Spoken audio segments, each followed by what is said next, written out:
Fala galera, meu nome é Eduardo e bem-vindo ao canal Geek Dev.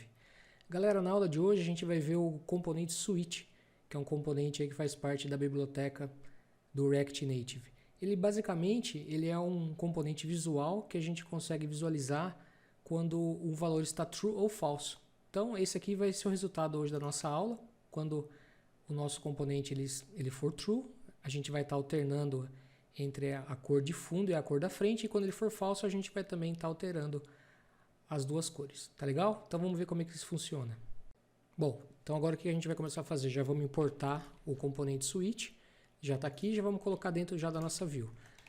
Então aqui ele já está, e para que a gente consiga já utilizar o componente, a gente precisa fazer uso de duas props. Uma é a track color, tá bom? Nessa track color, na verdade, é a cor atrás do botão, não é aquela parte redonda do componente Switch.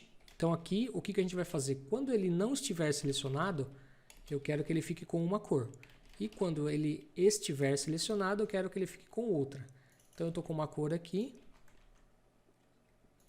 false, e essa outra cor para true. A parte da frente do componente, ele é representado por essa prop chamada Tomb Color.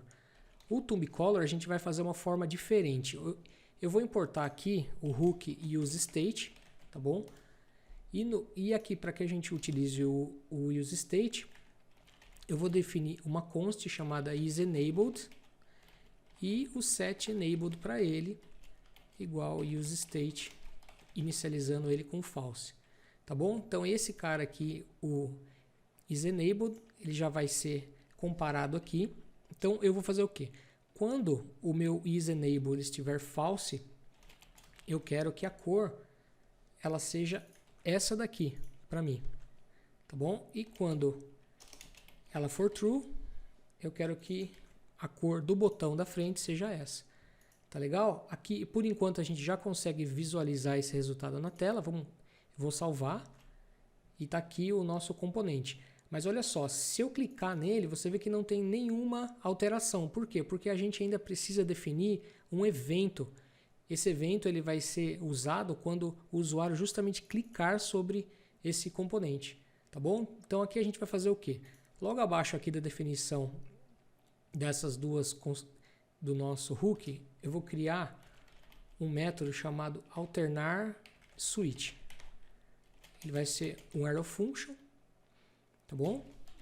E aqui eu vou fazer o quê? Eu vou simplesmente mudar esse valor aqui do setEnabled. Então eu vou colocar setEnabled. Não, aqui na verdade é setIsEnabled. IsEnabled, isso. Então aqui eu vou fazer o quê? A minha função, eu vou ter esse parâmetro chamado PreviousState, que é o meu estado anterior, que ele vai ser o quê? Ele vai ser justamente a negação do meu valor anterior. Então, se o meu previous state estava true, o meu novo estado agora é a negação dele, é false. E se ele está false, a negação dele ele é para true. Tá bom? Então, a gente já tem o nosso método alternarSwitch criado. E agora, aqui dentro do nosso componente switch, eu vou fazer o quê? Eu vou chamar um evento chamado onValueChange, que é justamente esse que a gente está falando quando o usuário clicar em cima do componente. Então, eu vou chamar quem? Eu vou chamar o método alternarSwitch.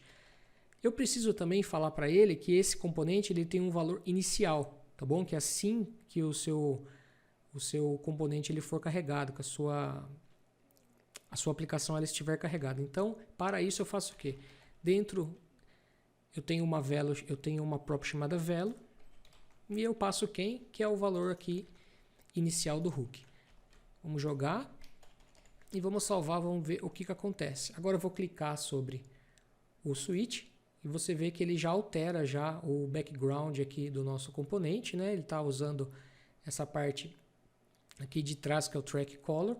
Então quando estiver false, ele joga essa cor, e quando estiver true também que ele está jogando essa cor aqui. E o mesmo para o Tomb Color, tá legal? Vamos jogar aquele para false e você vê que você tem essa alternância aí quando você clica sobre o componente. Então, pessoal, a aula de hoje foi bem rápida e bem simples. Você viu como utilizar o componente Switch. Então, se você gostou dessa aula, curta e compartilhe nas suas redes sociais. E só avisando que eu vou estar postando esse projeto lá no GitHub. Um abraço e até mais.